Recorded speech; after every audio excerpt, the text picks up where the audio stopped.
রাত বাজে 2টা। ঘুমাইতে গেছিলাম, ঘুমানোর অনেক চেষ্টা করলাম, কিন্তু ঘুম ধরে না। কারণ পরিবারের কথা অনেক মনে পড়তেছিল, পরিবারকে অনেক মিস করতেছিলাম। ছোট্ট একটা বেডের উপরে, ছোট্ট একটা বেডের উপরে শুয়ে শুয়ে আশেপাশে ভাবতেছিলাম, আশেপাশে দেখতেছিলাম আর ভাবতেছিলাম, শালার পাশে কেউ নাই আপনজন। যদি এখন মারাও যায়, দম বন্ধ হয়ে যায়, আমি কাউরে পাশে পাবো না। ঠিক আছে,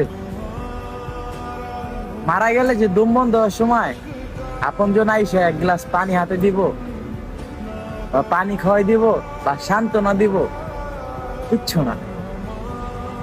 মানে ভিতরটা কাইবে উঠলো যে শালা টাকা কামানোর জন্য কই থেকে কই চলে আইছি।